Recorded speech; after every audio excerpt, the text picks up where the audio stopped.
저는 이번 파순절을 맞이하면서 마음치유 시리즈의 설교를 준비해서 전해드리고 있습니다. 이 설교를 준비하는 이유는요, 단 한 가지입니다. 하나님이 우리 교회를 향한 하나님의 마음이다라고 믿으면서 우리 모두가 말씀을 잘 배워가지고요, 우리의 마음 관리를 잘하면 좋겠다라고 하는 마음이기 때문에 이렇게 말씀을 준비하고 있습니다. 마음이 중요합니다. 그런데 세상에서는 마음을 관리할 곳이 없습니다. 하지만 하나님 말씀인 성경에는요, 어떻게 하면 마음을 잘 관리할 수 있는지 그 답이 들어있지요. 지난주 우리는 마음치유 시리즈의 첫 번째 말씀을 통해서 살맛, 먹을맛, 잠잘맛, 그리고 성의 맛을 잃어버리게 하는 우울증이 어떻게 오게 되는지 우리는 엘리야를 통해서 살펴보았습니다. 그래서 우리들에게는요, 염려와 걱정이 있을 때, 큰 성공 이후에 또 외로움 때문에 우울한 마음이 찾아온다는 것을 살펴보았습니다. 그래서 우울증을 치료하는 이 방법은 약물 치료도 있고 심리 치료도 있지만 이것은 어디까지나 일시적인 것이더라. 그래서 근본적인 치료는 하나님의 처방전이 필요한 것인데요. 정리하면 우울증에 대한 하나님의 처방전은, 따라합시다. 하나님의 사랑. 맞습니다. 하나님의 사랑이 가장 근본적인 치료의 방법이었습니다. 하나님의 사랑이 밑빠진 독 같은 내 마음에 충만해지면 내가 살맛이 나고요, 가정이 화목해지고 신앙생활이 기쁨으로 넘치게 됩니다. 그래서요, 하나님의 사랑이 내 안에 가득하면 우울할 틈이 없는 것이죠. 지난주에 처방전 여러분 안 잃어버리셨죠? 잘 가지고 계시죠? 네, 하나님의 사랑을 여러분 꼭 맛보며 살게 되기를 주님의 이름으로 축원합니다. 오늘은 마음치유 두 번째 시간입니다. 어느 여성분의 일상입니다. 한번 들어보시기를 바랍니다. 아침에 일어나면 이 마음이 가장 먼저 듭니다. 왜냐하면요, 남편을 출근시키기 위해, 또 아이들을 등교시키기 위해 아침부터 치러야 될 전쟁이 떠오르기 때문입니다. 겨우 아침 전쟁을 치르고 난 다음에는 집안일을 하면서 또 이 마음이 몰려옵니다. 왜냐하면 살림을 해야 되겠는데 어머나, 이번 달도 초과 지출이 너무 많기 때문입니다. 점심때 동네 아줌마들과 점심 약속을 하고 밥을 먹는데 또 이 마음이 몰려옵니다. 왜냐하면 이 아주머니들의 이야기를 들으니까요, 우리 아이는 뒤처져도 한참 뒤처져 있는 것 같이 느껴지기 때문입니다. 야, 이러다가 우리 아이는 어떻게 될까?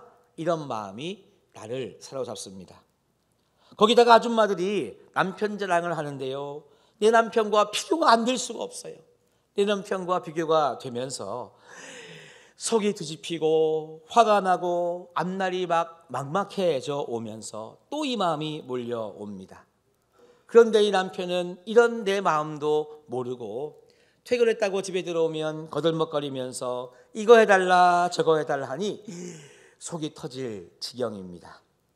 아이들이라도 내 마음에 희망을 주었으면 좋겠는데 엄마의 이런 노력에도 불구하고 나를 따라주지 않고 엄마 말을 듣지 않는 아이들의 미래가 걱정되면서 또 이 마음이 몰려옵니다. 이제 밤이 되었네요. 잠자리에 누워서 잠을 청하는데 내일 일이 떠오릅니다. 또 이 지겹고 또 반복될 내일이 나한테 다가올 거라고 생각을 하니 또 머리가 지끈지끈하고 너무너무 괴롭습니다. 그래도 잠은 자야지 하면서 뒤척이며 잠을 청해 봅니다. 이 여성분에게 여러분 계속해서 상황마다 몰려왔던 것은 무엇일까요? 어떤 마음이 이렇게 여성분에게 몰려왔을까요? 오늘 설교의 제목이기도 합니다. 한번 따라해 보실까요? 두려움. 한 번 더, 두려움. 맞습니다. 두려움이 이 여성분에게 몰려왔다는 것이죠. 두려움은 매 순간순간마다 몰려옵니다. 오죽하면 여러분 성경 말씀에 보니까요, 신학자들이 연구를 했어요. 이 성경에 두려워하지 말라라는 말이 몇 번이나 나오는지 찾아보니까요, 놀라지 마세요. 무려 365번이나 두려워하지 말라라고 하는 말이 성경에 나온다는 겁니다. 그러니까 여러분 1년 365일이잖아요. 성경에 두려워하지 말라 365번이 나오잖아요. 그러니까 얼마나 하나님께서 우리의 삶 속에 매일매일 순간순간 두려운 마음이 몰려올 것을 아셨으면 어쩜 이렇게 기가 막히게 365번이나 두려워하지 말라라고 하는 말씀을 성경에 주셨겠는가. 여러분 이렇게요 우리가 두려움에 사로잡히게 되면 나타나는 증상들이 있습니다. 마치 아까 제가 예를 들었던 어느 여성분처럼 두려움에 오랫동안 노출이 되면은요 몸의 저항력이 떨어집니다. 그래서 이런 질병이 잘 생긴대요. 두통, 소화불량, 위궤양, 류마티스 관절염, 피부 발진, 만성피로, 식욕부진, 고혈압 등등 이런 질병이 잘 생긴다고 합니다. 그래서 여러분 이와 같은 신체적 질병은요 두려움에서 오는 경우가 참 많다는 거예요. 그러면 정서적인 질병은 또 안 오느냐? 온다는 것입니다. 두려움이 오래 지속되면 신경쇠약, 불면증, 삶에 대한 무기력함 이런 마음들이 또 정서적으로 몰려온다는 거예요. 이것은 심리학계와 의학계의 연구 결과입니다. 이처럼 여러분 두려움이라고 하는 것은 보통 문제가 아닙니다. 두려움이란 상황은요 어제만 왔다 가는 것이 아니라 오늘도 내일도 순간순간 다가올 수 있는 것이기 때문에 이 두려움이라고 하는 것을 그냥 방치해버리고 내버려 두면 내 마음은 내 마음대로 지칠 대로 지쳐버리고요 또 내 몸은 또 상할 대로 상할 수 있는 것이 우리의 현 주소라고 하는 것입니다. 그래서 어떻게 해야 이 두려움에서 자유할 수 있을까? 또 어떻게 해야 이 두려움에서 내 마음을 지킬 수 있을까? 이와 같은 질문 속에 오늘 주시는 하나님 말씀을 통해서 한번 찾아보려고 하는 것이죠. 세상에서는요 이렇게 두려운 마음이 찾아올 때 어떻게 말하느냐? 일단 두려우면 빨리 서랍에서 우황청심원 꺼내서 먹어라 이렇게 이야기합니다. 아니면 요즘 침향환 뭐 이런 거 혹시 신경 안정제가 있으면 그런 거를 먼저 먹으라고 하죠. 그래서 시험 보기 전에 우황청심원 먹고 뭐 이런 이 학생들이나 또 시험을 보시는 분들이 많이 있죠. 자, 저를 따라 합시다. 한번 숨을 크게 들이마시고 크게 내쉬어 보는 겁니다. 시작. 아이고 숨 넘어갈 뻔했습니다. 누구는 그래요. 심호흡을 크게 3번 하면 좀 마음이 좀 가라앉는다고 하죠. 또 어떤 분들은요 명상을 하라고 합니다. 이렇게 눈을 감고 명상을 하면 두려운 마음이 떨어진다. 또 어떤 분들은요 두려움을 이겨내기 위해서 연습도 하고 합니다. 혹시 여러분 중에 나는 번지 점프 해봤다. 또 눈만 깜빡깜빡 이렇게 설문조사 해야 되겠구만. 아마 타신 분들 계실 수 있어요. 저는요 임신한 5개월이라 애 떨어질까 봐 아직 번지 점프를 못 해봤습니다. 누구는 이야기하는 거예요. 번지 점프를 하면 담력이 생긴다. 누구는 공포 영화를 보면 웬만한 거 무섭지 않다. 뭐 이렇게 이야기를 하시는 분들도 있습니다. 물론 우황청심원 먹고 뭐 약을 먹고 심호흡을 하고 명상을 하고 그런 뭐 담력을 좀 기르는 일들을 하면 조금 도움은 됩니다. 하지만 여러분 이것이 근본적인 치료법은 될 수 없습니다. 왜냐? 우황청심원도요 집에 뭐 얼마나 그게 쌓여 있겠어요. 매번 먹을 수가 없는 거예요. 약도 마찬가지고요. 자꾸 여러분 약을 먹으면요 부작용이 생겨. 약물 중독.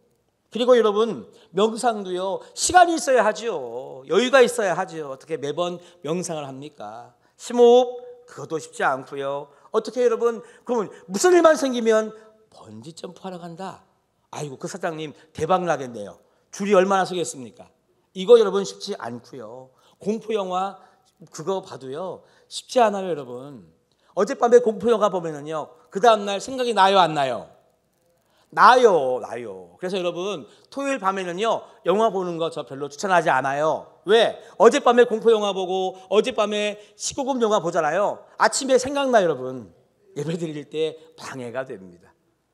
여러분 그래서 이런 방법들이 일정한 효과는 있을지 몰라도 그냥 한두 번이라는 이야기고요. 조금 도움될 뿐이지 쉽지 않다는 것입니다. 두려움은 늘 우리를 사로잡고 있습니다. 이번에 시험에 떨어지면 어떡하지? 미래에 대한 두려움. 내가 암에 걸렸으면 어떡하지? 질병에 대한 두려움. 내가 지은 죄가 들통나면 어떡하지? 죄에 대한 두려움. 이번 계약을 성사시키지 못하면 어떡하지? 실패에 대한 두려움. 사장님이 이 보고서를 보고 안 들어주면 어떡하지? 거절에 대한 두려움. 내일이라도 죽으면 어떡하지? 죽음에 대한 두려움. 이런 두려움들을요 약을 먹고 연습을 하고 뭐 한다고 해서 여러분 해결되지 않는 것입니다. 우리를 창조하신 하나님, 우리의 마음과 생각을 감찰하시고 우리의 삶을 다 아시는 하나님께 여러분 우리는 근본적인 처방전을 받아야 되는 것이죠. 오늘도 한번 그 처방전을 받아보자고 하는 이야기입니다. 자, 오늘 말씀 사사기로 한번 들어가 보겠습니다. 사사기는 참 오래된 말씀입니다. 시대가 오래되면 오래될수록 이 전쟁이 벌어지면은요, 전쟁의 승패는 군사의 숫자에 좌우되곤 했습니다. 지금 사사기 7장의 상황은 어떤 상황이냐면 이스라엘 주변국들이, 그러니까 이방 민족들이요 연합군을 꾸려가지고 이스라엘을 공격해 들어오는 그런 상황인 것입니다. 적군의 숫자가 얼마냐? 아까 말씀해 보니까 13만 5천 명이라고 하는 엄청난 많은 이 군대가 우리를 공격하러 오고 있는 것입니다. 그런데 지금 이스라엘 지파는요 이런 위험한 상황 속에 빨리 각 지파별로 군대를 모았는데 모아보니 얼마 안 되는 거예요. 말씀해 보니까 3만 2천 명밖에 그 군인의 숫자가 되지 않는 것입니다. 옛날에는 어디든지 간에 군인 숫자가 많아야 이 승리하는 그런 전쟁이었기 때문에요. 지금 이스라엘 사람들이 빨리 이 전쟁 준비를 한다고 하면 이렇게 해야 이해가 되는 거죠. 각 지파별로 빨리빨리 장정들은 다 나와라. 어른들은 다 모여라. 무기가 부족하면 집에서 홈이라도 낫이라도 가져오너라. 막대기라도 가져오너라. 이렇게요. 군인을 모으고 무기를 모아야 우리의 어떤 상식적으로 이 전쟁 준비가 됩니다. 그게 안 되면 어떻게 해요? 싸움이 안 될 것 같으면 뭘 해야 돼요? 협상을 해야지. 이럴 때 외교가 필요한 거죠. 빨리 외교부 장관을 보내서 저쪽 이방 민족과 협상을 해가지고 전쟁이 나지 않도록 뭔가 방법을 찾아야 되겠죠. 이것이 우리의 어떤 상식적인 모습입니다. 그런데 하나님께서는요 오늘 우리의 상식과는 전혀 다른 말씀을 하시는 거예요. 뭐냐? 오히려 이스라엘 군대의 숫자가 너무 많다는 거예요. 말도 안 되죠. 13만 5천 명 대 3만 2천이니까 애초에 적이 우리보다 한 4배가 많아. 말이 안 되는 상황인데요. 하나님은 거꾸로 말씀하시는 거예요. 이스라엘 군대의 숫자가 너무 많다. 줄여라 라고 말씀하시는데요. 오늘 성경에는 10,000명으로 줄어들었지만 그 뒤를 보면은요 결국 300명까지 이스라엘 군대의 숫자가 줄어들게 됩니다. 그러니까 하나님 말씀은 우리의 상식과는 다른 말씀을 하시는 거예요. 그러면서 있잖아요. 하나님께서 3만 2천 명의 군대를 10,000명으로 줄이실 때에 그냥 줄이신 게 아니에요. 하나님의 검증 방법이 있었습니다. 첫 번째 검증 기준이 뭐냐면요 7장 3절에 나오는 말씀인데 다 같이 한번 읽어보실까요? 자, 시작. 이제 너는 백성의 귀에 외쳐 이르기를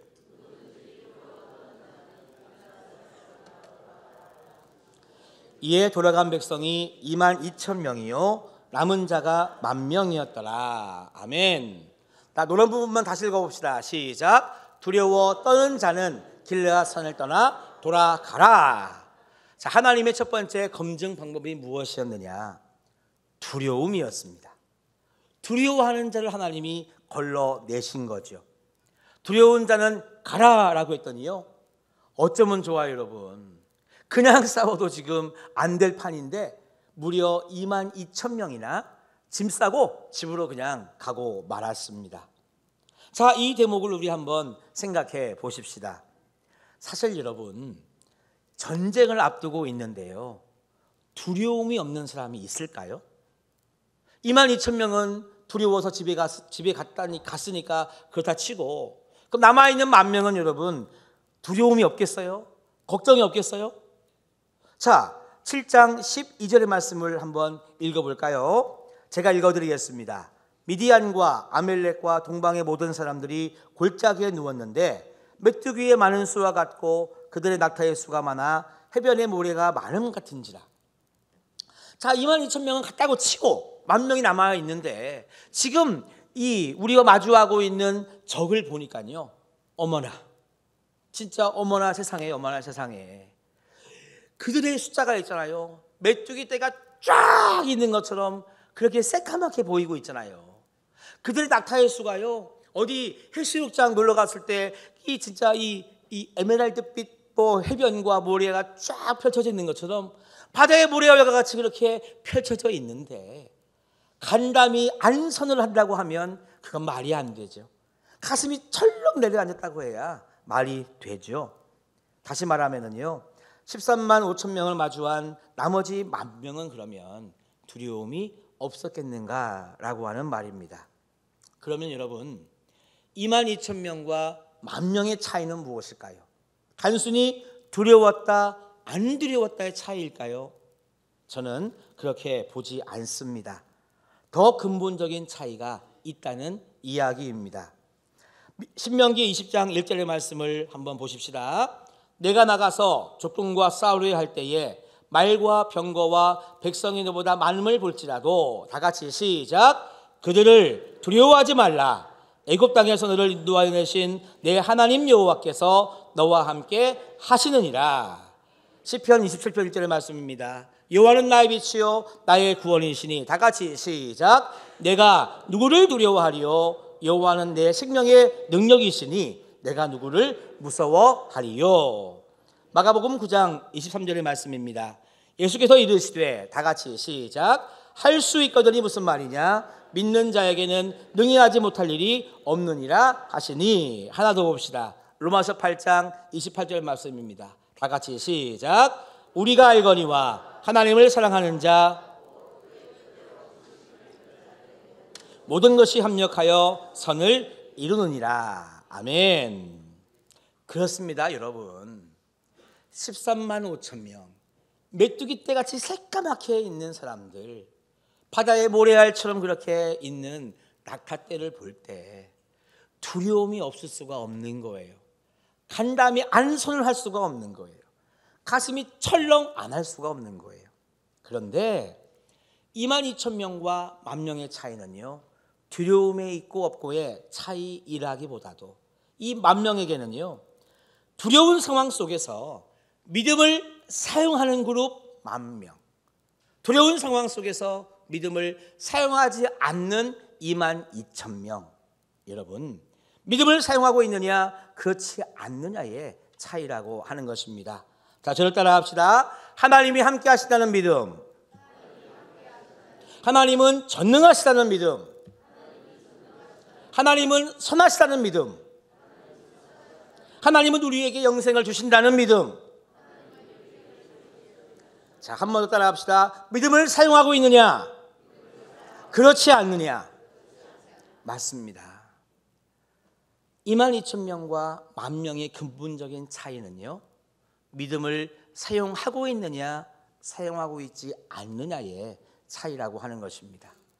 남은 10,000명의 사람들은요, 하나님이 함께 하시다는 믿음, 하나님이 전능하시다는 믿음, 하나님은 선하시다는 믿음, 하나님은 우리에게 영생을 주신다는 믿음, 그리고 하나님은 오늘 그렇게 하나님을 의지하는 자를 지켜 보호하신다는 믿음을요 가지고 있었다는 것입니다.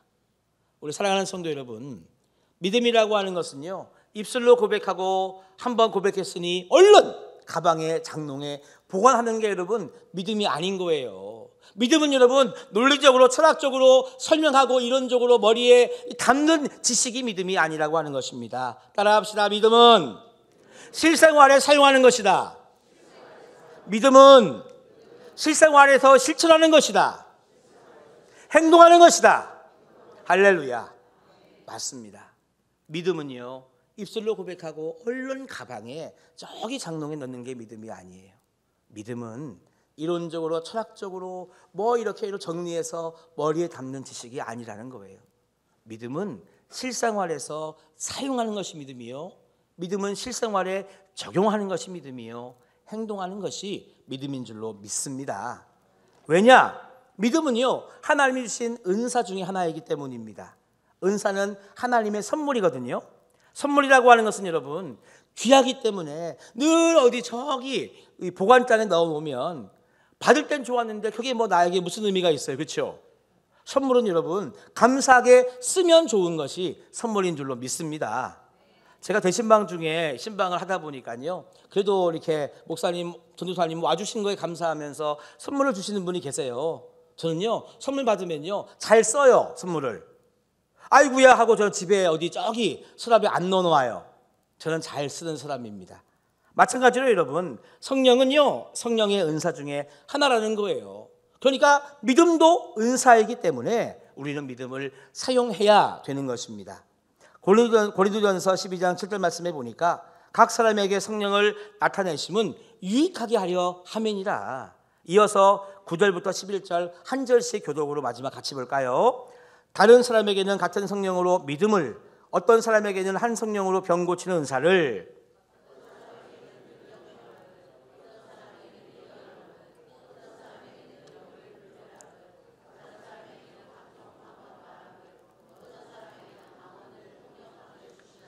이 모든 일은 다 같이요, 이 모든 일은 같은 한 성령이 행하사 그의 뜻대로 각 사람에게 나누어 주시는 것이니라. 아멘.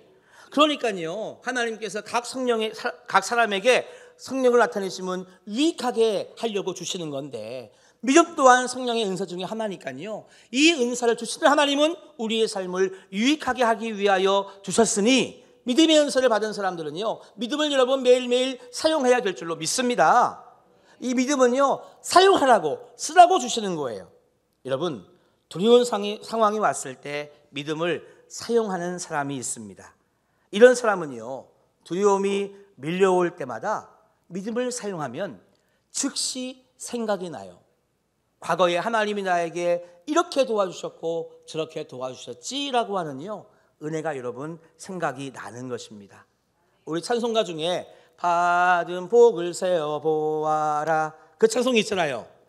믿음을 사용하는 사람은 어떤 두려움이 몰려와도 예전에 하나님이 나를 도와주셨고 나를 그렇게 이끌어 주셨던 하나님의 은혜가 생각이 나는 거예요. 그래서 실패해도, 거절당해도, 혹시 시험에 낙방을 해도 믿음을 사용하기 때문에 그 위기를 극복할 수 있는 것입니다. 믿음을 사용하는 사람은요, 따라합시다. 최후 승리자가 된다. 할렐루야. 그런데 두려운 상황이 다가왔을 때 믿음을 사용하지 않는 사람이 있어요. 그런 사람은요, 하나님이 주셨던 그 놀랍고 신비로웠던 은혜가 생각이 안 나는 거야. 여러분, 가끔씩 우리 머리가 하얘진다 그러죠. 가끔씩 우리가 머리가 멍해진다 그러죠. 마치 그런 겁니다. 두려움이 찾아왔을 때 믿음을 사용하지 않으면 생각이 안 나는 거예요. 머리가 하얘져서 하나님이 옛날에 날 어떻게 도와주셨고 나를 어떻게 인도해주셨는지 생각이 안 나. 머리가 멍해지고 머리가 하얘져. 그러다 보니까요, 두려움이 다가오면은요, 늘 두려워 떨다가 실패하고 거절당하고 시험에 떨어지면 원망하다가 남탓하다가요, 에이 이러면서 포기하게 되어버리고 맙니다. 우리 사랑하는 성도 여러분, 두려운 마음을 향한 하나님의 처방전을 말씀드립니다. 그것이 무엇이냐? 따라합시다. 믿음. 할렐루야. 믿음입니다. 이 믿음이라고 하는 처방전은요, 모든 두려운 순간에 다 사용할 수 있습니다. 미래에 대한 두려움이 찾아왔을 때 믿음의 처방전, 좋은 처방전입니다. 질병이 찾아왔을 때 믿음의 처방전, 좋은 처방전입니다. 죄에 대한 두려움이 찾아왔을 때 믿음에 대한 처방전, 좋은 처방전입니다. 자, 3개가 남았는데 이번에는 아멘 하시나 안 하시나 두고 보겠습니다. 실패의 두려움이 찾아왔을 때 믿음의 처방전, 좋은 처방전입니다. 얼마 안 하셨는데 2개 남았습니다. 두고 보겠습니다. 거절에 대한 두려움이 찾아왔을 때 믿음의 처방전, 좋은 처방전입니다. 마지막 한 번 기회가 남았습니다. 아멘 하시나 안 하시나 보겠습니다. 죽음에 대한 두려움이 찾아왔을 때 믿음의 처방전, 좋은 처방전입니다. 그래요, 여러분. 이런 두려움에 대한, 다양한 두려움에 대한 마치 만병통치약 같은 이 믿음이라고 하는 처방전은요, 정말 탁월하고도 좋은 처방전입니다. 부작용이 하나도 없는, 여러분, 처방전이 되는 것이죠. 이를 하나 들고 말씀을 마치고자 합니다. 혹시 여러분 장효조 씨와 최동원 씨를 아십니까? 제 생각에 저 연배 정도부터 위 연배는 아마 아실 것 같아요. 장효조, 최동원 그러면은요, 우리 한국 야구사에서 불세출의 영웅이라고 말할 수 있는 그런 분들입니다. 장효조 씨는 타율 3할 3푼 1리, 진짜 이 타율에 정말 높은 기록을 가지고 있는 분이고요. 최동원 씨는요, 1984년도 한국 시리즈에서 혼자 4승을 다 이루어낸, 정말 여러분 깨질 수는 있지만 웬만하면 깨지기 어려운 그런 기록을 갖고 있는 분들입니다. 그러니까 야구 선수로서는 대단한 일을 이룬 분들이시죠. 그런데 안타깝게도 이 두 분 다 암으로 세상을 떠나고 말았습니다. 참 젊은 나이에 말입니다. 장효조 씨는 55세 때, 그리고 최동원 씨는 53세 때 다 암으로 일찍 세상을 떴습니다. 호랑이는 죽어 가죽을 남기고 사람은 죽어서 이름을 남긴다고 하는 이런 말이 있잖아요. 그런 면에서는요, 장효조, 최동원 확실히 이름은 남긴 분들입니다. 그 누구도 넘보기 어려운 어떤 기록을 가지고 말이죠. 저도 장효조 씨와 최동원 씨를 참 존경하고 좋아하는 야구 팬이었는데요. 이 두 분에게는 좀 죄송한 이야기지만 우리 흥해제일교회 성도님들께 영적 도전을 좀 해드리고자 제가 이런 질문을 한번 던져봅니다. 장효조 씨의 그 전설 같은 3할 3푼 1리라고 하는 타율이 도대체 암이라고 하는 두려움을 이기는 데에는 무슨 의미가 있었겠느냐, 이런 질문을 하고 싶은 거죠. 이해되십니까?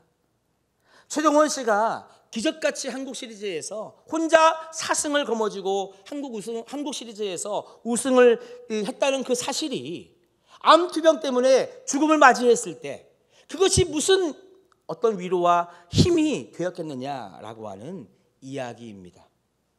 죽음 직전에 장효조 씨와 최동원 씨에게 중요했던 것은요, 야구 기록, 내 이름의 유명세 아니었습니다. 이 세상에서 어떤 영웅으로 살았든, 얼마나 많은 인기를 누리고 얼마나 많은 돈을 모았든지 간에 여러분 죽음 앞에서 중요한 것은요, 영생에 대한 믿음 아닙니까? 천하의 장효조, 천하의 최동원이라도 암이라고 하는 질병 때문에 죽음을 맞이했을 때 이분들에게 필요한 것은요, 유명세가 아니었다는 거예요. 따라합시다. 영생에 대한 믿음. 맞아요, 여러분. 우리도 마찬가지라고 하는 거예요. 정말 두려운 상황 속에서 여러분 우리가 믿을 것은요, 사람이 아닙니다. 물질도 아닙니다. 어떤 힘도 아닌 것입니다. 여러분 13만 5천 명을 마주했던 300명의 이스라엘 군사, 결국 10,000명에서 300으로 줄어요. 여러분 이 300명이 있잖아요. 붙들 것이 무엇이었겠습니까? 그 와중에 집에 땅, 논, 밭, 건물, 은행, 예금 통장이겠습니까? 아니면 사람인가요? 일가 친척 식구들이 여러분 도움이 되겠습니까? 아니면 힘센 사람들이 도움이 되겠습니까? 아니죠. 지금의 전쟁 상황 속에 간담을 서늘하게 하고 가슴 철렁하게 하는 이 두려움 속에 300명이 의지해야 될 것은요, 결국 하나님밖에 없다는 거예요. 전쟁에 능하신 하나님, 우리보다 앞서 나가서 싸워 승리케 하시는요, 하나님밖에는 의지할 분이 없다고 하는 것입니다. 여러분 지금 계속 취업을 도전하는데 잘 안 되는 우리 자녀들이 있다고 합시다. 우리 자녀들이 붙잡아야 할 게 무엇입니까? 이렇게 실패하는 경험 속에서도 하나님은 선하시기 때문에 내 인생을 행복의 길로 인도하신다는 그 하나님의 선하심을 믿는 믿음이 필요한 게 아니겠습니까? 부모의 입장에서 우리 아이가 지금 공부를 잘 못해요. 미래가 걱정돼요. 그때 여러분 우리는 무엇을 붙잡아야 되겠습니까? 전능하신 하나님께서 우리 아들, 딸을 분명 하나님이 계획하신 그 삶을 주시면서 하나님께 영광 돌리는 삶을 살 것이라고 전능하신 하나님을 믿는 믿음이 부모에게 필요하지 않겠습니까? 저는 흥해제일교회 담임 목사로서 우리 교회를 이끌어갈 때에 저에게도 두려운 상황들이 몰려옵니다. 그럴 때 여러분 저는 무엇을 붙잡으면 좋을까요? 선배 되시는 목사님들, 동기되는 목사님들께 제가 의지하면서 인간관계의 기술을 발휘하면 좋을까요? 아니면 성경 지식을 동원하면 좋을까요? 아니면 스펙을 동원하면 좋을까요? 학부 동기, 대학원 동기, 선생님들, 기타 등등. 아니면 제가 빨간색, 파란색, 정치적인 색깔을 동원하면 좋을까요? 저에게도 목회를 하면서 두려움이 다가올 때가 있습니다. 그럴 때마다 저는 하나님이 나와 함께 하셔서 우리 사랑하는 흥해제일교회 성도들에게 하나님의 사랑을 충만하게 해주셔가지고 우리 교회가 정말 하나님이 원하시는 기뻐하시는 교회가 될 줄로 믿는 그 하나님을 향한 믿음을 고백하면서 저는 걸어가고 있습니다. 여러분, 크리스찬의 이 진정한 실력과 영성은요, 믿음을 얼마나 사용하느냐에 여러분 달려 있는 줄로 믿습니다. 바로 그겁니다, 여러분. 하나님은 우리들에게 믿음을 주셨어요. 여러분, 아직도 우리는 살아가야 될 날이 많은 데 있잖아요. 여러분의 인생을 어떻게 살아가시겠습니까? 우리 중에 특별한 사람이 있어요? 흥해의 김서방, 포항의 박서방, 우리는 여러분 다 평범한 사람들이에요. 우리가 얼마나 대단하고 우리가 얼마나 잘났습니까? 너무나 우리는요 평범한 사람들이에요. 우리는 여러분 내 스스로의 고백 속에 믿음이 없어요, 믿음이 부족해요, 우리는 이야기하지만 하나님은 우리를 사랑하셔서 이 험한 세상을요 잘 살아갈 수 있도록 따라합시다. 믿음의 선물을 하나님이 우리에게 주신 줄로 믿습니다. 그러니까 작은 선물, 작은 믿음이라도 우리는 사용해야 될 줄로 믿습니다. 여러분, 두려움은요 부정적인 것을 바라보게 하지만 믿음은 긍정적인 것을 바라보게 하는 겁니다. 두려움은 고통이 다가왔을 때 죽겠다라고 생각을 주지만 믿음은 그 고통은 일시적인 거야 라고 말합니다.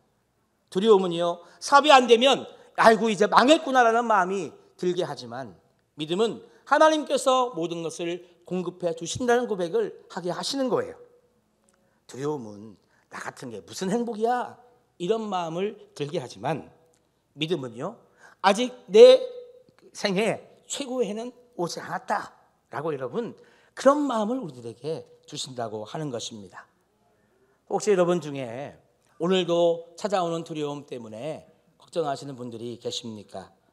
오늘 하나님은 믿음의 명약을 여러분들에게 처방해 주십니다.